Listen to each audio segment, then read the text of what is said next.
apa kabar? Semoga kalian sehat-sehat aja ya. Kali ini Aci akan ajak kalian ke Jawa Timur, tepatnya di Gunung Kabupaten Pacitan. Mendengar kata Pacitan, pasti kalian teringat tokoh nasional yang berasal dari daerah ini. Ayo, siapa dia?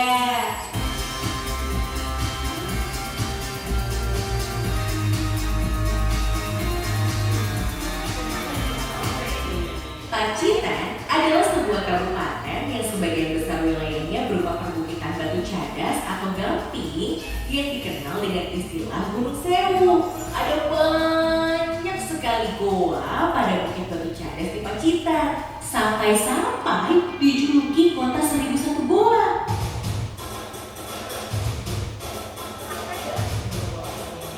Yuk, kita bertualang ke gua di mana para arkeolog dari Pusat Penelitian Arkeologi Nasional bekerja sama dengan para peneliti dari berbagai belahan dunia untuk mengungkap sejarah lingkungan, manusia, dan budayanya sejak ribuan tahun silam. Kita menuju situs Song Terus di Kecamatan Gunung Pacitan. Unik ya namanya Song Terus. Song di sini bukan berarti lagu, tapi artinya goa. Jadi maksud dari nama Song Terus dalam bahasa setempat berarti goa yang tembus pada kedua sisinya.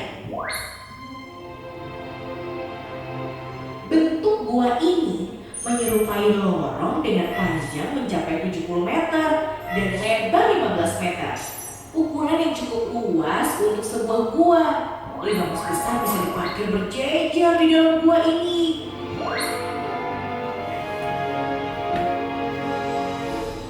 Goa Song Terus ini seperti laboratorium alami yang menyimpan rekaman kondisi lingkungan purba dan perkembangan budaya manusia sejak 300.000 tahun lalu. Kisah kehidupan masa lalu di Song Terus dimulai pada lapisan terus yang berumur antara 300.000 hingga 80.000 tahun yang lalu. Sekitar 300.000 tahun lalu, Song Terus masih berupa sungai bawah tanah yang mengandalkan pasir, bebatuan, sekaligus benda-benda purbakala seperti artefak batu dan sisa binatang masa lalu. Sebuah gigi tapir, hewan penghuni hutan hujan tropis yang kini telah punah di Jawa, pernah ditemukan pada lapisan ini. Antara 112.000 hingga 80.000 tahun yang lalu, aliran sungai bawah tanah surut, sehingga gua ini mulai kering dan dihuni oleh manusia. Hal ini dibuktikan melalui adanya jejak-jejak aktivitas manusia, seperti tulang belulang sisa makanan, serta artefak dari batu rijang yang berwarna kemerahan, serta tepian yang masih tajam. Sahabat Arkeo, kalian mau tahu seperti apakah wujud manusia masa lalu penghuni Song Terus dan situs gua lainnya di gunung? Perawakan dan wajah mereka dapat dipastikan tidak jauh berbeda dengan kita sekarang ini. Di dalam situs Song Terus ditemukan kerangka manusia. Seorang pria berusia 40 hingga 50 tahun yang dikubur dengan sikap tubuh menekuk dan terlipat sekitar 8.500 tahun lalu. Kondisi fisik kerangka tersebut cocok dengan ciri ras Australopithecus yang hidup antara 10.000 hingga 5.000 tahun lalu. Para arkeolog memanggilnya Mbah Sayem, seorang pemburu yang semasa hidupnya memiliki sejumlah cedera akibat patah tulang serta kelainan pada tulang dan giginya.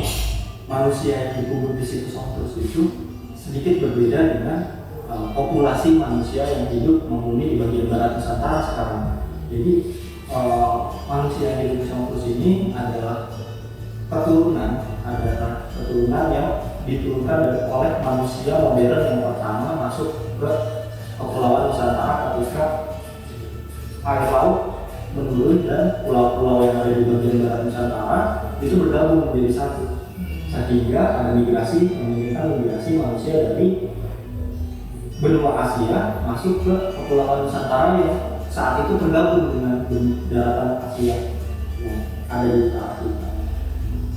Manusia yang mencapai wilayah barat Indonesia sekitar 80.000 sampai 70.000 tahun yang lalu itu menurunkan satu populasi yang spesifik yang disebut dengan ras Australomelanesid. Nah, inilah yang menjadi keturunan dari manusia pertama yang menghuni di Pulau Jawa.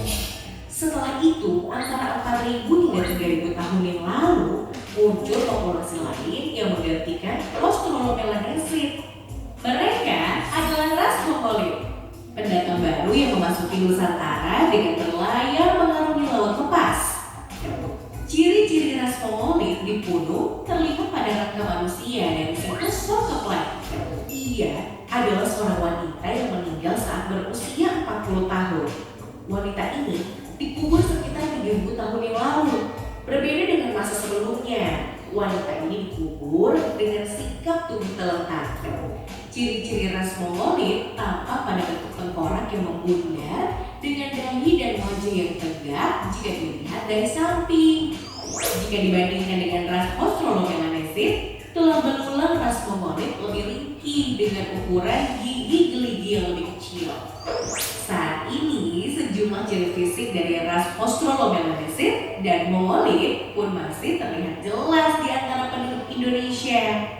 Interaksi di antara kedua populasi yang terjadi pada masa lalu menjadi cikal bakal beragamnya penduduk dan budaya di Nusantara saat ini. Berkat mereka, Indonesia dikaruniai kebinekaan, jati diri kebanggaan kita bersama sebagai sebuah bangsa. Jadi, kebinekaan adalah warisan dari para leluhur bangsa ini yang sejatinya sudah berbeda-beda sejak dahulu kala. Nah, sahabat Arkeo, tugas kita sekarang ialah memelihara perbedaan dan persatuan bangsa ini agar Indonesia semakin kuat, maju, dan sejahtera. Seru kan petualangan kita di Pacitan? Next time, sahabat Arkeo akan Aci ajak menjelajah ke seluruh pelosok negeri untuk belajar sejarah kebudayaan para leluhur bangsa ini di situs arkeologi yang jumlahnya masih banyak banget. Salam!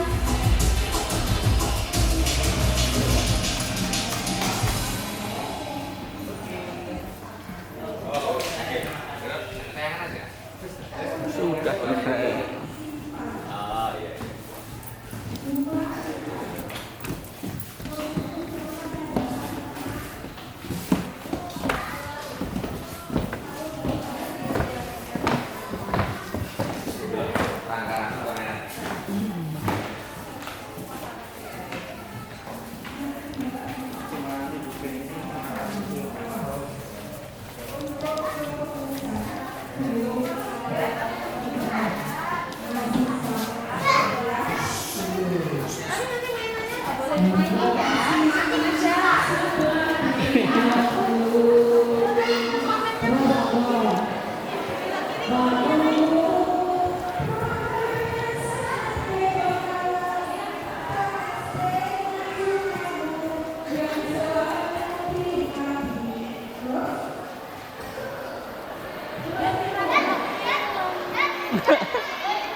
Iya, yuk. Ayo, Oke.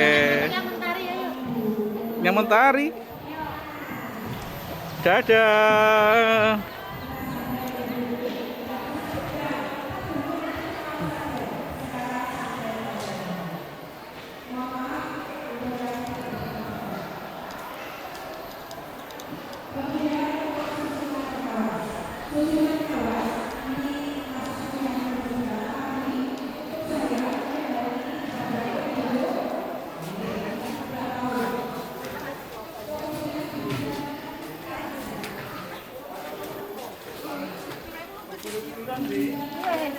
Aku keturanan di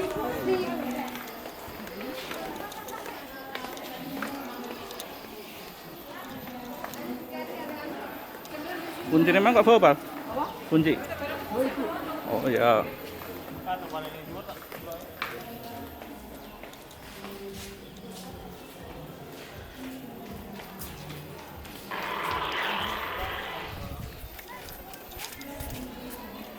Dua nih,